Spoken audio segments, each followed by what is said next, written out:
Hello and welcome back, audience. My name is MassiveBrad and welcome back to my FIFA 19 Southampton career mode. Now, before we get into today's episode, I just want to say a huge big thank you for the love and support on the channel. And as always, guys, we're going over to the calendar to take a quick look at what games lie ahead in today's episode. So up first, we have Norwich at home in the round of 16 at Carabao Cup. We then move into the month of November, where we currently face off against Manchester City away from home, Watford at home at St Mary's Stadium, and Fulham away from home also in the Premier League. So from looking at that right now, I've done a little bit of research, and in the last episode I mentioned that if we were to play Norwich, play Manchester City, then simulate Watford, is there a chance in the week of the 11th of November to the 17th, or the week of the 18th of November to the 24th, is there a chance the next round, which is going to be the quarterfinals of the Carabao Cup, is that going to appear in the month of November? The answer to that is no. It's going to appear somewhere around here. It's normally either the Tuesday or Wednesday in the first week of December. So that Spurs game should really get moved, and then we will be playing the quarterfinals of the Carabao Cup somewhere there, somewhere in the mid-start of that first week in December, which means we can now play the Norwich game, the City game, and then simulate the game against Watford and also Fulham, because obviously we only play 4 games every episode. 2 we physically play and you guys see highlights from, and 2 of them we simulate. I was worried obviously that if we play the Norwich game, play the City game, and then we see in the calendar after we simulate the game against Watford, we're not actually playing Fulham, we're playing our next opponent somewhere in here in the next stage of the Carabao Cup. We'd have to simulate that game, and I don't want to be simulating it now we're so close to the quarterfinals. But hopefully we do get through to the next stages of the Carabao Cup, because right now the newly promoted Premier League team Norwich are the team between us and a place in the quarterfinals of the Carabao Cup. I've had to change up the team a lot, and I mean a lot. Apart from looking at that team, El Yunusi, Mele, Ings and Gunn, I'm pretty sure every position there has had to been changing. That is because unfortunately we're playing on the Tuesday. We've only just played on the Sunday where we faced off against Newcastle. So I've had to change up the team quite a lot to play Norwich, but we are playing it, and I'm hopeful we are going to get the win. But we've gone with Obafemi linking up with Danny Ings in the striker positions, El Yunusi, Armstrong, Lamina and Sims in the midfield, McQueen, Stevens, Danso and Mele at the back, with Angus Gunn between the sticks. I'm ready to just jump straight into this game. We know what we've got to do. We've been having some unbelievable results recently, especially 2 episodes ago. We faced off against Liverpool. We were 4-0 down. We fought. We didn't let our heads drop. The morale didn't drop. We stuck together as a team. We didn't exactly get the win, but it felt like a win when we pulled the result back to 4-3, going on to score 3 goals in the second half. I do believe in the last half an hour or 25 minutes of the game as well, which was absolutely an unbelievable result and an unbelievable bit of strength shown by the Saints players. Then in the previous episode, we've just beat Chelsea, one of the usual top 6 in the Premier League. We beat them 2-1. Unfortunately, then we come up against Bournemouth. We didn't get that result. We lost 2-1, unfortunately, thanks to Ryan Fraser scoring a cracking free kick in the 87th minute.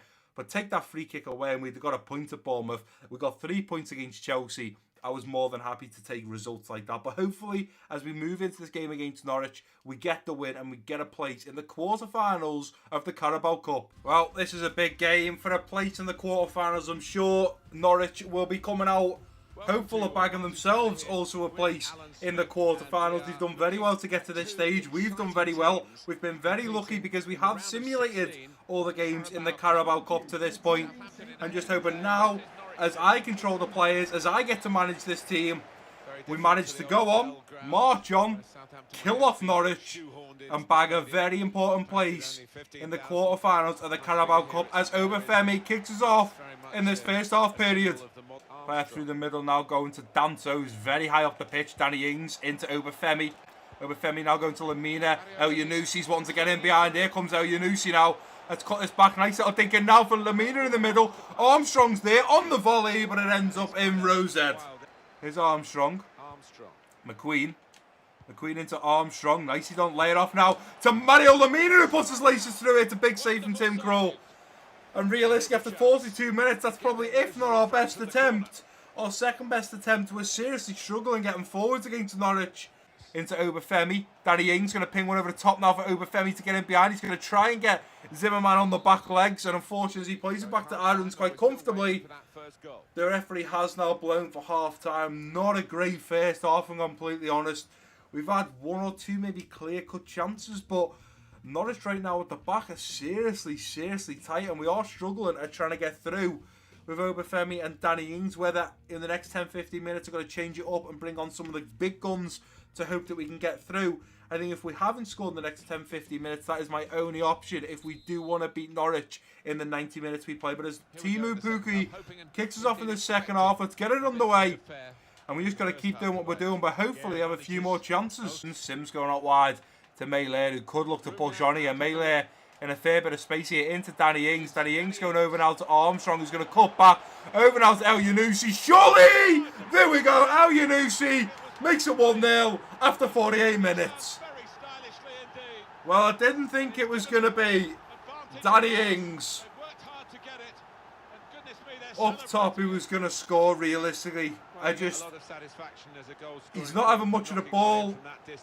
As for Obafemi as well, I didn't think he was going to score. I honestly thought it was going to be Mohamed El Yunusi or Josh Sims, who keep breaking down the wings, getting into the box.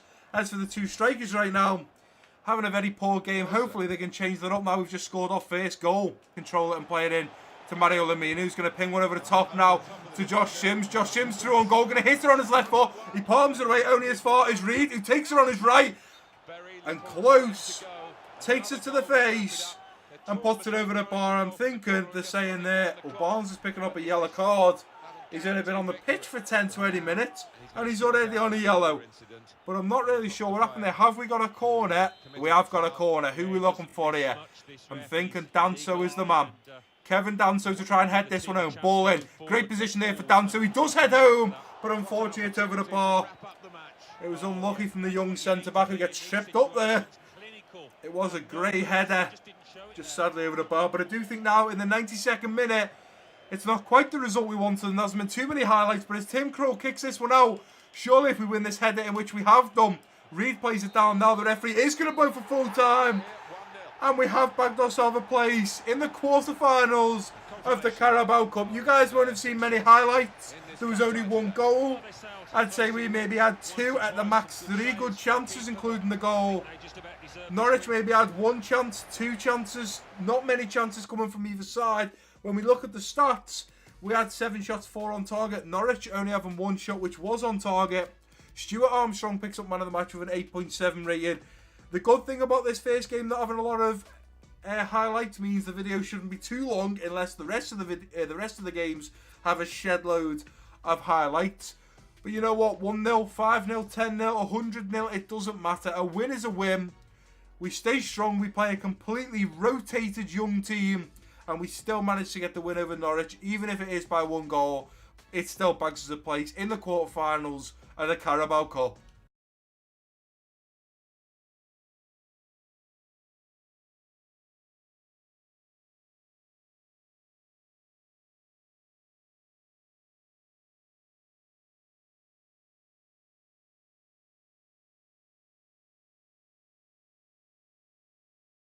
We may have only won the last game 1-0 against Norwich to bag us a place in the quarterfinals of the Carabao Cup. But up next is potentially, or probably will be, the biggest game for the Saints this season. We are facing off against the current Premier League leaders, Manchester City. They currently sit 8 points clear of us. They are 7 points clear on second position Spurs. But if we manage to stop them in their tracks, bag the 3 points, we close that gap and hopefully put Manchester City into a downward spiral. Hopefully if we do a job, whether we keep them to a draw or even on the odd chance manage to beat them, potentially after us, the heads will drop around Manchester City. The fans will not be happy. The players won't be happy. The manager won't be happy. Pep Guardiola will not be happy with his team. And hopefully, other teams can then go on to challenge the current leaders of the Premier League. This is the lineup we are putting out, and I am hoping can do some damage against Manchester City. We do have one problem though, guys, and as we jump over to the email inbox, you can see, unfortunately, we've had a training injury. We've got Hi Boss, an injury occurred in training. Unfortunately, Mohamed El Yunusi suffered a lateral collateral ligament. Lateral collateral ligament? That's a bit of a mouthful. The initial assessment from our medical department is he will be out for about 2 months. Well, I hadn't said it, guys, but when I first started this Southampton career mode, I realised that we get 2 or 3 bad injuries from some of our midfielders, and we've got a serious problem because the Saints don't have that much of a squad depth when it comes to then still having class players on the pitch. Obviously, yeah, El Yunusi's out. We've got Redmond to come in. Now, if Redmond wasn't fit, we're now going to have to play Josh Sims out there, who's only like a 68 overall. So, realistically, we don't have good enough players or good enough rated players to actually come in and take over from someone as big as Mohamed El Yunusi. Has been fabulous since the start of me coming to Southampton. It is a shame that he's injured, but I'm hopeful that he'll be back a lot quicker than those 2 months and we can get him back on the pitch. But for now, Redmond comes in his position and we've had to change the lineup slightly. But we have gone with Martinez and Che Adams linking up top in the striker positions. Redmond, Højbjerg, Ward-Prowse and Jericho in the midfield. Bertrand, Vestergaard, Bednarek and Valerie at the back with Angus Gunn between the sticks. This is probably going to be the biggest game we are ever going to play in this Saints career mode because, first of all, it's Manchester City, who are already a massive team with plenty of talent throughout. It's going to be difficult. I would be amazed if we managed to get 3 points and bring them back to Southampton. But we will certainly get out there. We'll play our heart. And even if we can get a draw out of it, I'll take it. Because right now, Manchester City are the current Premier League leaders. Well, there's no turning back now. We have 3 outcomes from this game. Number 1, we win. Number 2, we draw. Or number 3, we lose. If we are, unfortunately, going to lose at the Etihad, I don't want to do it in a horrible way. I don't want to lose 4 or 5-0. You know, we went 4-0 down to Liverpool and managed to fight back. I have a bit of a game plan going out there. Look at that. Manchester City have signed Sergio Ramos with the captain's armband. Kyle Walker playing at right back. This is not going to be an easy game whatsoever. They are the top scoring team by quite a few in the Premier League. 6 more goals scored so far than second position Liverpool. And Liverpool put 4 past us, so it's going to be a difficult one. They've got Jesus, Leroy Sané and Raheem Sterling up top. A difficult 3 to defend against, but we're going to have to do our best. And hopefully, as Jesus kicks off in the first half, we can get it at half time, not being too damaged, and hopefully, potentially, even in the lead. Ball over now to Leroy Sané, who is currently the Premier League top goal scorer. Ball through to Gundogan. It's a big save there from Gunn. Massive save there. Let's push out now, lads. Long balls to Sterling and Sané. Ball comes in now. Let's get rid of that. Nicely done, Vestergaard. Oh, we nearly put it into our own net. Højbjerg, let's go straight up now. Ward-Prowse through there to Che Adams. Che Adams putting it through now to Jericho through a goal. And Jericho scores. We are 1-0 up against the league leaders, Manchester City. Jericho is becoming a little bit of a scoring machine now. He doesn't tend to want to stay out wide anymore. He wants to come into the box, get through one goal. And he wants to try and put the ball in the back of the net. And that seems to be right now exactly what he's doing. Well done, Lautaro Martinez, who jumps over that one. But unbelievable. Lautaro Martinez. Go on now, Che Adams. Through now to Jericho once again. Going to try and get it onto the left foot. Jericho rolls it. Oh, it wasn't far away at all as the referee blows for half-time at the Etihad Stadium. That was close. He didn't miss by much, but he's missed it. Leroy Sané not looking too happy there. They were talking about him maybe being injured or ill or something like that. Rodri has gone over to make sure he's okay. Personally, I don't know if he is injured or not. I didn't think that it was showing up that he's injured. Maybe he just hasn't got his shooting boots on today. But we know our right mid on number 12, Genepo, has definitely got his on, should I say. As we get the second half kicked off with Che Adams, if we play exactly like we have in the first 45, we should have no problem here potentially finding a second goal and keeping a clean sheet against Manchester City. Made a bit of a dodgy tackle there, trying to intercept this ball. Redmond's all over it. Play it around now. Let's go straight up the line to Lautaro Martinez, who's now got Genepo coming in behind. Here's Genepo. He's going to turn his back. Through and goal. Genepo. Oh! Tried to bend it around Ederson. He just took it off the air like it was nothing.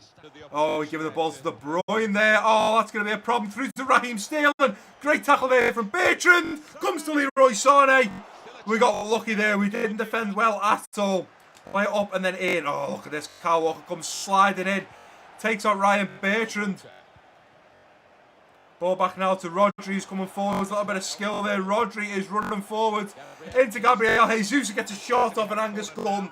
Palms it out. Play it through now to Ward-Prowse. Let's go, let's go, let's go. Go out wide. Go out wide. That's the one, Martinez. Come on, son. You score this and we could be in here. Lautaro Martinez onto his right foot. Oh, I thought it was in. That was closer than I think we all thought it was. It was bending in. Ederson, let's be honest, would have had that one covered, so I'm not going to say that was going to be a goal. The keeper was always going to have that one. But a nice first shot from Danny Ings after coming onto the pitch. Here's Mendy. Play it down now to Piatti. Ball in, let's play this round nicely. Here we go. Danny Ings into Lautaro Martinez. I've now got the run in behind from Nathan Redmond, who's going to come forward. Play it in now to Lautaro Martinez. Ramos plays it back. Let's try and win this header. We have done. Play it down. Play it round now to Danny Ings through a goal, and he's dragged away the goal. Aguero's taken out there. Bertrand's got to come ball into the middle. Valerie was on that one. Come on, Ings, keep going. Keep going. Nicely done, Valerie, who's absolutely all over the pitch. And has easily been my man of the match for this game. He's been incredible. Here's Aguero down now to Sterling. Ryan Bertrand gets a ball in. Valerie's there once again. Oh, Valerie, you have been man of the match. We play it in to Aguero, which isn't good enough. Get rid of that ball, Bertrand. Lautaro Martinez getting a telling off there by the referee, but we get rid of this ball now. And we've potentially travelled to the Etihad and bagged 3 points. Ball comes in. Vestergaard should be there. Oh, David Silva nearly scores. But the referee's going to blow his full-time whistle. We've travelled to the Etihad. We've shushed Pep Guardiola. We've shushed the Manchester City players. And the ground is silent right now. City, who have yet to have lost a game, has just lost to MassiveBrad Saints. We got very lucky. We had 7 shots, 2 on target. They had 9 shots, 8 on target. For me, Valerie or Angus Gunn should have got man of the match for us. Angus Gunn picks up an 8.1. Valerie gets a 7.7. Unbelievable. If I could strip Che Adams of player of the match and give it to Angus Gunn or Valerie, I would.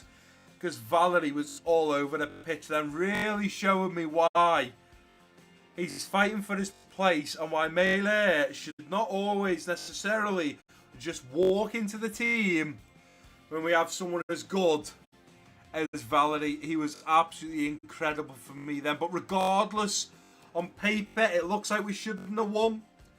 But in fact, we actually did. And sometimes that happens. We've had games where we should have easily won. When we played Bournemouth in the last episode, we should have won stat-wise. But we didn't. But on the day, we turned up and the opportunity that we got, we made sure we took it home. And that was thanks to our man, Genepo, who did lead us to victory after we have now beaten Manchester City at the Etihad Stadium 1-0.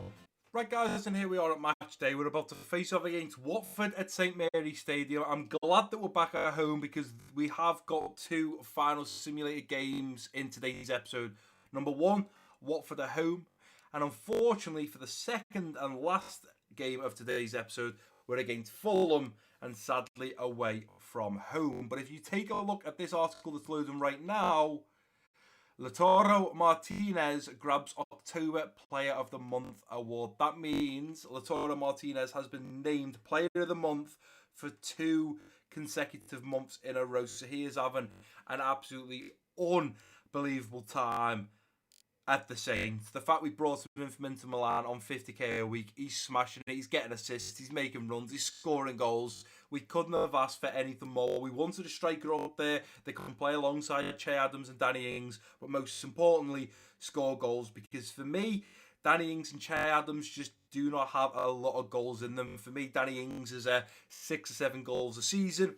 Che Adams more of a 12 to 13 goals a season. For me, that's not enough goals from the two front players that kind of lead the team and can help the team win and score goals. So, for me, we need to bring someone else in. Lautaro Martinez was the one that was voted highest by you guys, and I think he's been an absolute star since he has come in. We also move up the table slightly. We are now 1 point ahead of Spurs after we have switched places. Spurs were in second position, we were in third. We now find ourselves in second position, back with only 5 points between us and the leaders of the Premier League, which of course we have just beaten them 3-0. So very happy with that result. And we now sit second in the Premier League. Now it's about trying to maintain this, as well as trying to shut the gap between us and City and start chasing them down. Hopefully this lineup against Watford will be able to get us a very important win. We've got Lautaro Martinez linking up with Che Adams in the striker position, Redmond, Højbjerg, Ward-Prowse and Genepo in the midfield, with Bertrand and Vestergaard, Bednarek and Valerie at the back, and Angus Gunn between the sticks. Valerie, after having an absolutely unbelievable game then against Manchester City, has now gone up to a 71 overall rating. So he is growing nicely. And realistically, I know we've got Melee and we will continue to play him and rotate him. But just the way Valerie plays, even at a low 71 rated, he just plays a lot better. He's always a lot better positioned. He's great at getting forwards, but he's also great at getting back, covering for the centre-backs. I've even seen him in that last game. There'll be a highlight. I don't know whether you guys will have seen it, but he's covering for Redmond. They're coming down the left side, Bertrand's side, at left-back position. Bertrand's more in the middle of the pitch because he's made a run into the middle to help out Ward-Prowse or something. And Valerie's covered. And that, for me, is unbelievable. When you've got someone like that will run from left back to right back to centre back to help the team out. That is exactly what I want. I want players out there that don't just play for the badge, don't just love the club, but actually put in an effort and tire themselves out. Start breaking a sweat. Not some of these players that just walk around and take it nice and easy. But let's go ahead and get the players warmed up for this game against Watford. We are at home. I'm hoping we can get the win as the referee blows his whistle and kicks us off. Balenciaga scores for Watford after 5 minutes, but Che Adams within a minute scores back to put it back to level terms. With 30 minutes in, Dawson just picked up a yellow card in the 31st minute. We're now going into the second half, so not too much happened in the first half other than both teams scoring. Come on, lads, we need to do something here. Melee's come on for Vestergaard, which is a little bit of a worry. Reed's come on for Genepo. Dawson has just scored in the 78th minute. Redmond manages to equalise in the 83rd. We do go on to, unfortunately, only get a draw against Watford. I say, unfortunately, only get a draw because I was hoping we would get a winner over Watford, especially with us being at home and simulating the game.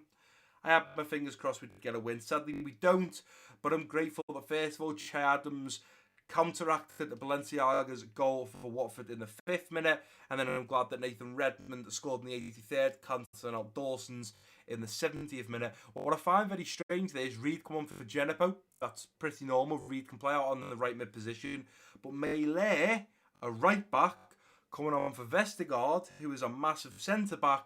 That doesn't make sense, and for me, bringing him on to play at centre back, I'm guessing in the 52nd minute. No surprise Dawson scored, and I'm betting it was probably from a set piece, either a free kick or a corner. But regardless, we get a point.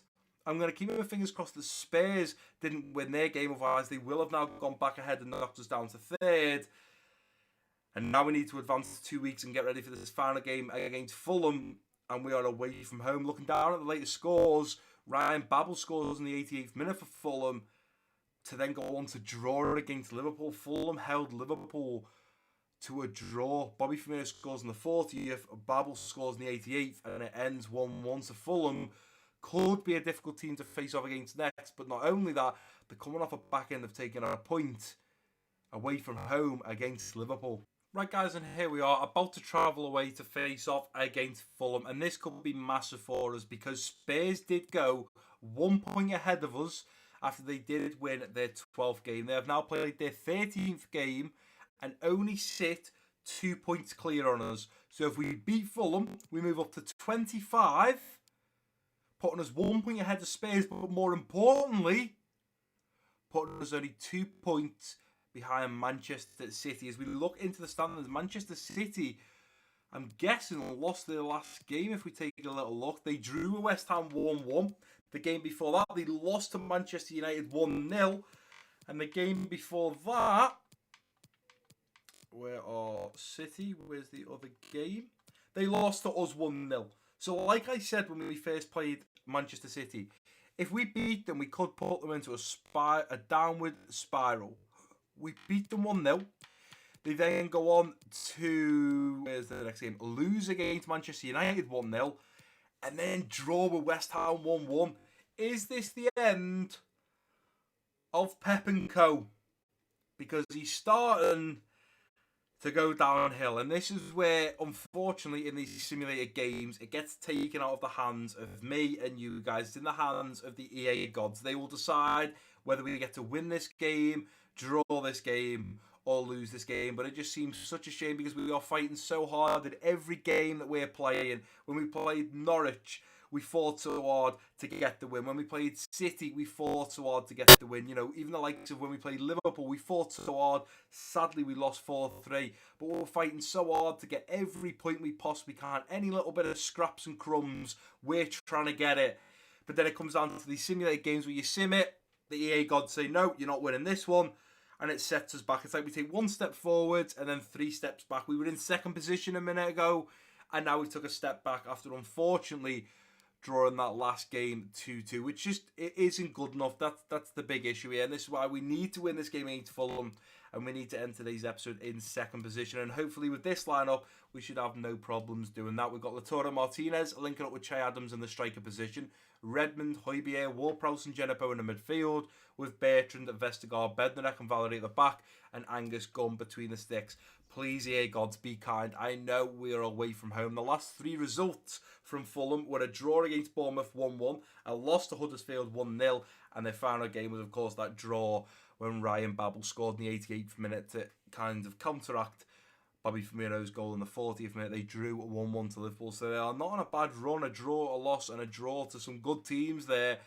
I'm just hopeful as the players warm up, they won't do so well against us, and we can get this very important win. And Genepo, within 1 minute of kickoff, manages to score on number 12. Genepo is absolutely unbelievable. I'm so glad I'd done all the real-life transfers to bring him into the club, as he's just signed for Saints this season. Mitrovic picks up a yellow card in the 31st minute. Shearer on for Markovic, the ex-Liverpool man, Fulham.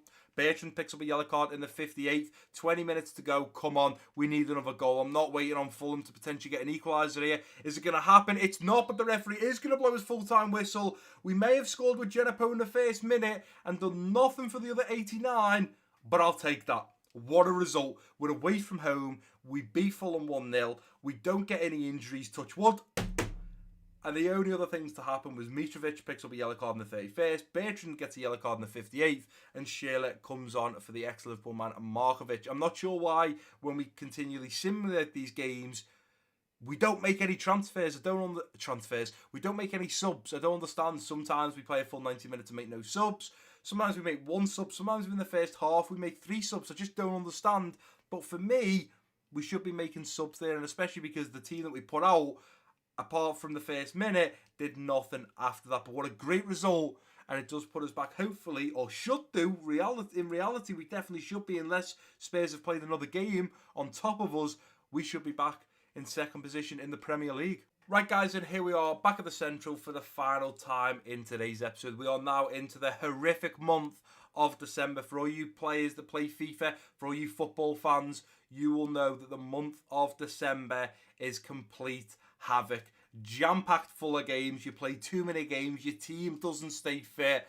And on the 1st of December, we've got a massive, massive game against the Red Devils, the red side of Manchester, Manchester United. We are at St Mary's Stadium, so I'm looking forward to playing them. And we've been put, thanks to Manchester City dropping more points. I will go and check that right now, but thanks to them dropping more points, they've really shot themselves in the foot here. If we move back into the end of November and go to the very bottom, I think something has happened with City again. So we beat Fulham 1-0. City get absolutely slaughtered 4-1 by Watford. So just to confirm here, guys, they were on an incredible run. They had yet to lose a game. They come up against the almighty Saints. We beat them 1-0. Then they go on to lose 1-0 against United. They then draw with West Ham 1-1. And then they get smashed by Watford 4-1. Now, the reason I talk about them shooting themselves in the foot is because for their 14th game against Watford, they lost, which means they stay on 27 points.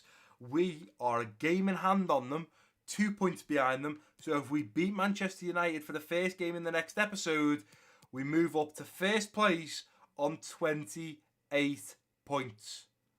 Ungoddamn believable. For the first time this season, the almighty Saints may be top of the Premier League. I'm not saying that's going to last. I'm not saying we're going to win the Premier League.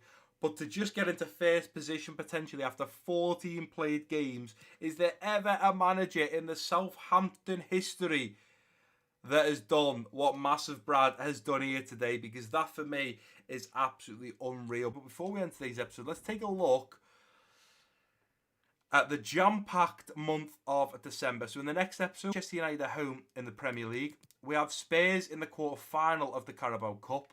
Cardiff City away from home in the Premier League. And the final game will be Tottenham Hotspur away from home, also in the Premier League. So the obvious games that we will be playing there is Manchester United and also Spurs in the Carabao Cup, because we'd be in the quarterfinals, potentially in a position to beat Spurs and bag ourselves a place in the semi-finals. And then we, of course, would simulate the game against Cardiff and the game against Spurs, but in the Premier League and not the Carabao Cup. Even when I look towards the end of December, we got Arsenal, which, of course, would be playing. We're at home for them. Huddersfield, which were away from home, we'd have to simulate that one. West Ham, we're at home, we'd have to simulate that one.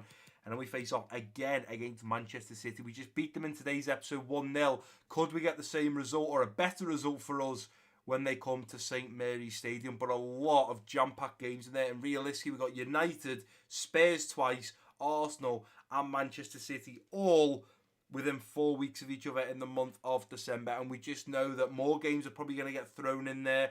The game congestion just becomes unreal. I mean, as simple as West Ham to City, we got a 2-day break. And he's put out a pretty average team against West Ham to then put out my strongest team against City. As a manager, the month of December becomes very difficult, very challenging. But I am up for the challenge. And so far, the fact we have took the Saints to second position, only 2 points behind City with a game in hand, I couldn't be more proud of what the lads have done so far. EA definitely need to fix that manager rating though, because if you look in the top left, I'm second in the Premier League with Saints, potentially about to go first, and you're telling me I'm an overall 75 rating. Jog on, EA. Jog on. I'm second with Saints. We're above Spurs, Bournemouth, Wolves, Burnley, Liverpool, Arsenal, Man United, Chelsea. What more do you want? 75. I should be at least 85 with what I have accomplished so far at the club. But that is going to do it for today's episode, guys. And if you have enjoyed it, please do give it a big thumbs up for me.